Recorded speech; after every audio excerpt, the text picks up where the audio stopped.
Hello friends, आपका हमारे YouTube channel पे स्वागत है।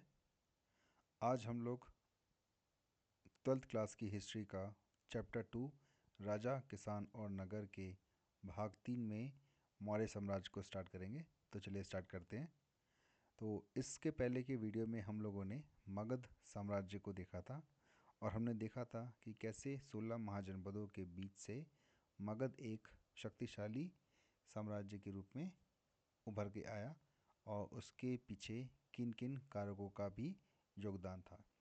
अब मगध के विकास के साथ ही हम देखते हैं कि मौर्य साम्राज्य का भी उदय हुआ। हमें याद है कि मगध का जो अंतिम शासक था धनानंद, उसको पराजित करके चंद्रगुप्त मौर्य ने मगध पर मौर्य साम्राज्य की या मौर्य वंश की नींव को स्थापित किया।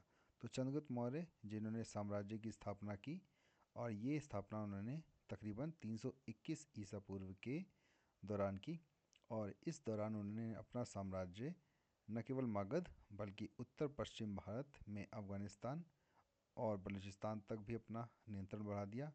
और इसके बाद उनके पोते यानी अशोक, अब यहाँ पे आपके दिमाग में होगा कि चंद्रगुप्त के बाद सीधे हमने अशोक पर क्यों मूव किया, उस चंद्रगुप्त मौर्य के पुत्र यानी बिंदुसार की चर्चा क्यों नहीं की। तो यहाँ पे आपको ये ध्यान देना होगा कि हमारी बुक का नाम ही थीम्स ऑफ इंडियन हिस्ट्री है। तो हम लोग यहाँ पे मेन थीम्स को पढ़ रहे हैं। तो आप जानकारी के लिए ये याद रखिए कि चंद्रगुप्त का पुत्र बिंदुसार था और बिंदुसार का पुत्र अशोक था। तो चंद्रगुप्त मौर्य ने मौर्य साम्राज्य की नींव को डाला और अशोक ने, जो कि उसका पोता था, वो उसने मौर्य साम्राज्य को उसकी चरम सीमा तक पहुंचाया।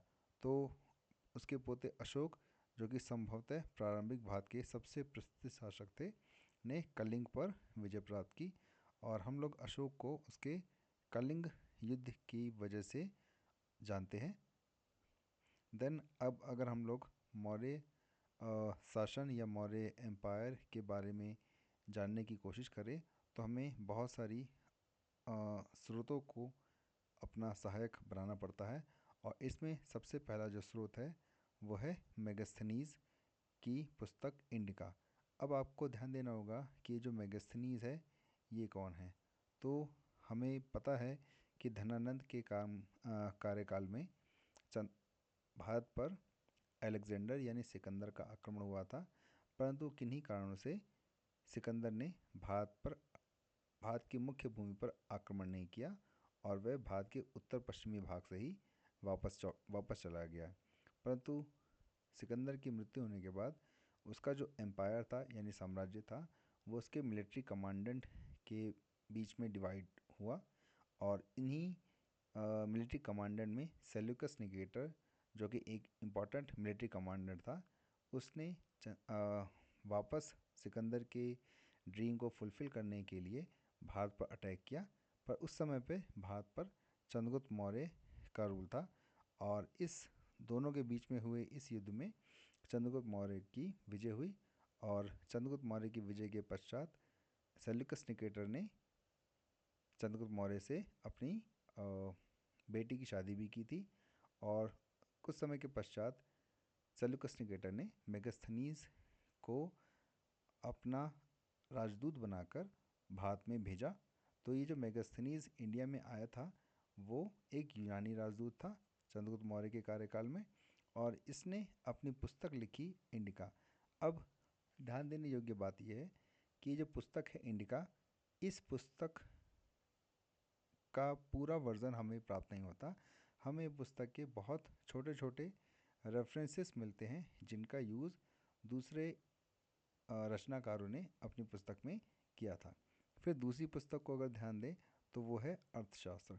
अब अर्थशास्त्र एक इम्पॉर्टेंट और बहुत ही प्रसिद्ध बुक है। इसके जो रचयिता थे वो कौटिल्य या चाणक्य थे और पारंपरिक रूप से हम लोग मानते हैं कि कौटिल्य या चाणक्य चंद्रगुप्त के टीचर और उनके मंत्री भी थे। फिर अगर हम लोग मौर्य काल के बारे में जानकारी के लिए और साहित्यों को देखें तो हमें बौद्ध साहित्य, जैन साहित्य और पौराणिक साहित्यों के साथ साथ संस्कृत साहित्यिक कृतियों का भी सहारा लेना पड़ता है। अब ये जो भी स्रोत थे हमारे पास, ये सारे के सारे लिटरेरी यानी साहित्यिक स्रोत थे। अब जो हमारा अगला स्रोत है वो एक पुरातात्विक स्रोत है। इसमें हमारे पास है शिलालेख या अभिलेख। अब यहाँ पे आपको वर्ड पे ध्यान देना पड़ेगा। शिलालेख, शिलालेख का मतलब है कि ये किसी शिला यानी रॉक पर लिखा गया आदेश है, इसीलिए इसको अंग्रेजी में हम लोग रॉक एडिक्ट भी कहते हैं। तो आपके सामने ये जो रॉक है इसके ऊपर अशोक का एडिक्ट है, इसको देखिए कितने अच्छे से सहेज के रखा गया है। तो सबसे पहले शिलालेख क्या होते हैं? शिलालेख पत्थर, धातु या मिट्टी के बर्तनों जैसी कठोर सतह पर उत्कीर्ण लेखन होते हैं और पुरालेखाशास्त्र शिलालेखों का अध्ययन करता है। तो शिलालेख शिला पर लिखे हुए लेख हैं, और शिलालेख को जब हम लिखते हैं तो इसमें पत्थरों को कुरेद कर लिखा जाता है, और जब शिलालेखों का अध्ययन करते हैं तो उसे हम पुरालेखा शास्त्र कहते हैं।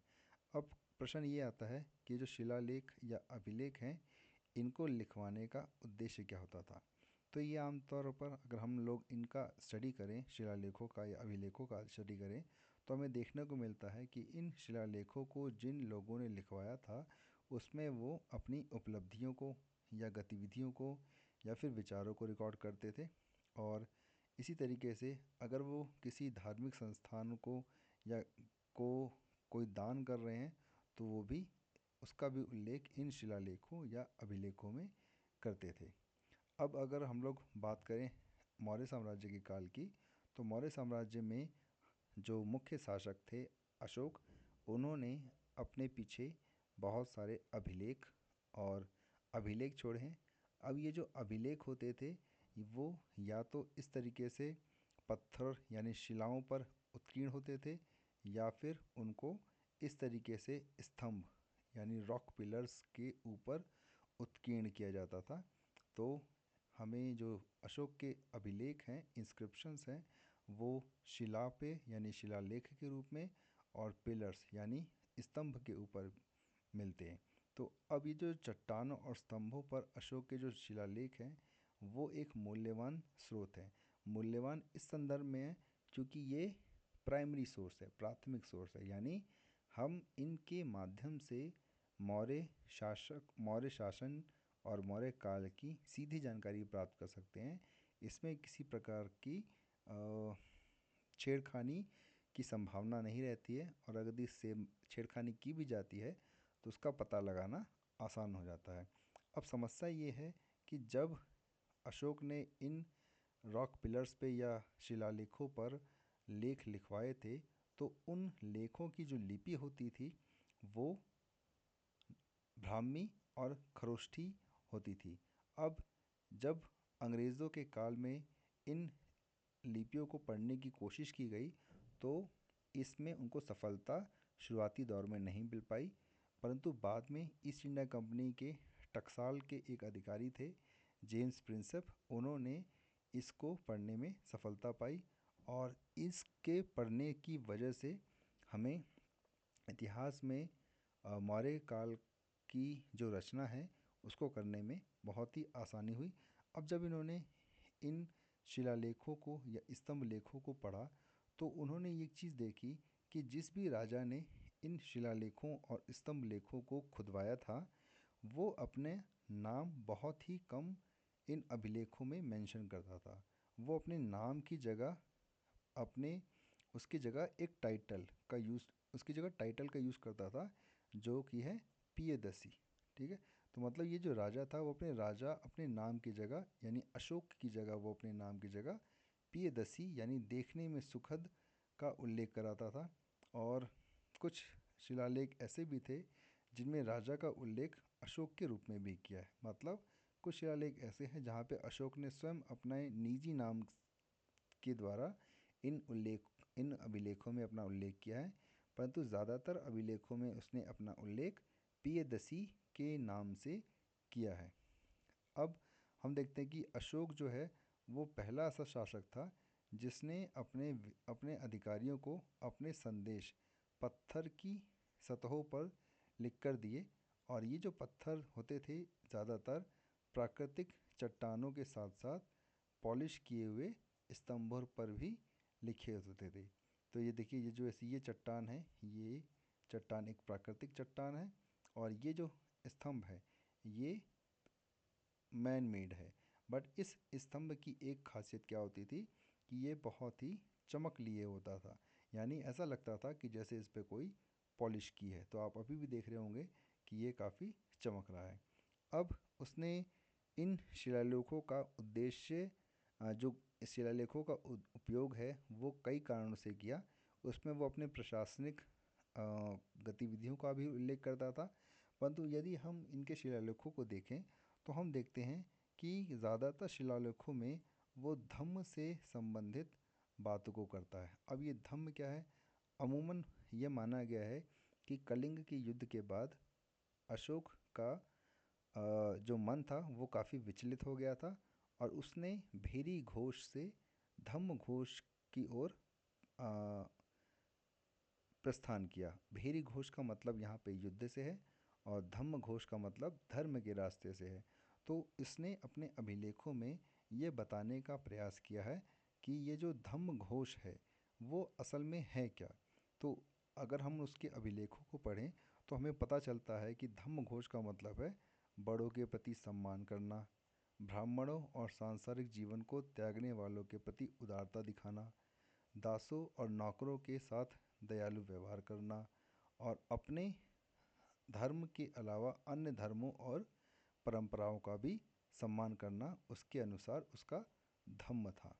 अब अगर हम देखें कि इन शिलालेखों का क्या महत्व है, तो अगर इन इसकी चर्चा करें तो हम देखते हैं कि शिलालेख जो होते हैं वो काफ़ी हद तक स्थायी होते हैं। अगर वह प्राकृतिक या मानवीय गतिविधियों के वजह से टूटे ना हो या डिस्ट्रक्ट ना हो तो वो स्थायी होते हैं। स्थायी का मतलब है कि उनमें परमानेंसी रहती है। जैसे आप देखिए, ये अभिलेख अशोक के समय का है, ये शिलालेख भी अशोक के समय का है, पर ये अभी तक बचा हुआ है। तो इतने साल धूप, पानी, बरसात झेलने के बाद भी अगर ये शिलालेख बचे हैं तो क्यों बचे हैं? क्योंकि ये स्थायी थे।